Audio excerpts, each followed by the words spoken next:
Party మారిన 10 మంది ఎమ్మెల్యేలపై వేటు వేయాల్సిందే అన్నారు BRS working president KTR. Party ఫిరాయింపులపై హైకోర్టు తీర్పు తర్వాత కాంగ్రెస్ నేతలు రూట్ మార్చారని విమర్శించారు. అరకపూడి గాంధీ ఏ పార్టీలో ఉన్నారో చెప్పాలన్నారు. పోలీసుల ఎదుటే ఎమ్మెల్యే కౌశిక్ రెడ్డి ఇంటిపై అరకపూడి గాంధీ తన అనుచరులు దాడి చేయడం దారుణమన్నారు. కొండాపూర్లోని కౌశిక్ రెడ్డి ఇంటికి వెళ్లి కుటుంబ సభ్యులను పరామర్శించారు కేటీఆర్. దాడి వివరాలు అడిగి తెలుసుకున్నారు.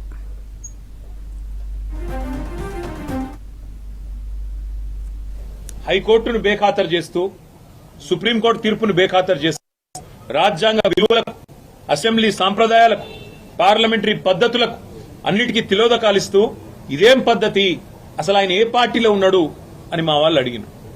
అయితే ఎంత విచిత్రమైన పరిస్థితి అంటే ఈరోజు రాష్ట్రంలో మొన్ననేమో నేను మారిన పార్టీ కాంగ్రెస్ పార్టీ విధానాలు నచ్చి మారినా అని చెప్పిన ఎమ్మెల్యే నిన్న మొన్నటి నుంచి నేను బీఆర్ఎస్ పార్టీలోనే ఉన్నా, నేను ఎక్కడికి పోలే, 10 మంది ఇక మాకు తప్పది పదవి గండం పోయితుంది మా పదవి అని చెప్పి కొత్త రాగం ఎత్తుకున్నారు. దాన్ని మా సోదరుడు ప్రశ్నిస్తే ఆయన ఇంటి మీదకి పోలీస్ ఎస్కార్ట్ పెట్టి డీసీపీలు, అడిషనల్ డీసీపీలు, ఏసీపీలు, సిఐలు ఒక గేటెడ్ కమ్యూనిటీ లోపలికి ఒక 50-100 మంది గూండాగాలు చొచ్చుకొని వచ్చి ఇవాళ ఒక ఎమ్మెల్యే ఇంటి మీద దాడి చేసే పరిస్థితి ఇప్పుడే మేము చూసినాం. ఎమ్మెల్యే గారి ఇంటి మీద దాడి చేయడమే కాదు, వారి ఇంట్లో ఉండే పెద్దలు, వారి తల్లిదండ్రులు వచ్చినప్పుడు కానీ లేదా వారి మామగారు వచ్చినప్పుడు కానీ ఉండే రూమ్, ఆ రూమ్ మీద మొత్తం అద్దాలు బలగొట్టిండ్రు. అందులో ఉన్న పెద్దలకు ఏమైనా అయ్యింటే, ఏమైనా జరిగింటే, జరగకూడదు ఏమైనా జరిగింటే ఎవడు బాధ్యుడు? రేవంత్ రెడ్డా? లేకపోతే ఇక్కడ దాడి చేయడానికి వచ్చిన అరకపూడి గాంధీ? ఫ్యాక్షన్ సినిమాల్లో చూపెట్టినట్టు కార్లకెళ్లి బయటికి వెళ్ళాడుకుంటా 20 బండ్లు పెట్టుకుని లైవ్ పెట్టుకుంటా ఆడికెళ్లి ఇటు దాకా పోలీస్ ఎస్కాట్లో వచ్చిరంటే నువ్వు ముఖ్యమంత్రివేనా? అసలు నీకు అర్హత ఉందా?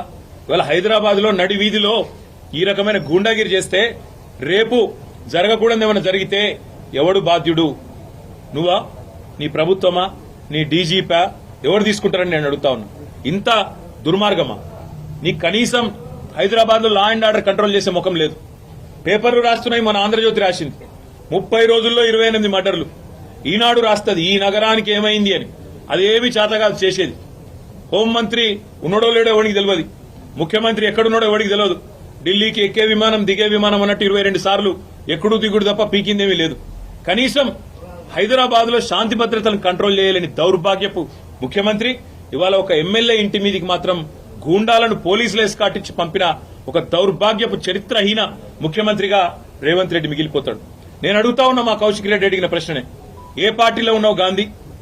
అసలు మీ 10 మంది ఎమ్మెల్యేలు ఎవడైతే పార్టీ మారినరో, ఎవరి ఇంటింటికైతే పోయి ముఖ్యమంత్రి అనేటోడు కండువా కప్పిండో ఫస్ట్ మీరు ఏ పార్టీలో ఉన్నారో చెప్పండి. హెడ్ లైన్ మేనేజ్మెంట్ కోసం, అటెన్షన్ డైవర్షన్ కోసం ఒక దిక్కు హైడ్రా అని హైడ్రామా, ఇంకో దిక్కు ఈ రకంగా ఎమ్మెల్యేల ఇంటి మీదకే గూండాలను పంపడం అంటే దీనికంటే సిగ్గుచేటు ఇంకొకటి ఉండదు. తప్పకుండా నేను రేవంత్ రెడ్డిని అంటా ఉన్నా, చరిత్రలో నీలాంటి పనికిమాలిన ముఖ్యమంత్రులు, నీలాంటి తలమాసిన ముఖ్యమంత్రులు మస్తుగా వచ్చిండ్రు, మస్తుగా పోయినరు. పెద్ద పెద్దోళ్లతోనూ కొట్లాడినాం, చంద్రబాబుతో కొట్లాడినాం, రాజశేఖర రెడ్డితో కొట్లాడినాం, కిరణ్ కుమార్ రెడ్డితోని, రోషయ్య గారితో ఎంతో మందితో తలపడ్డాం. నువ్వు వాళ్ళందరికంటే కూడా చాలా చిన్నోడు, చిట్టినాయుడు, నువ్వు చాలా చిన్నోడవు. నేను మా దగ్గర మా భాషలో చెప్పాలంటే హైదరాబాద్ లో బుల్లబ్బాయి అంటారు నీలాంటి వాళ్ళు.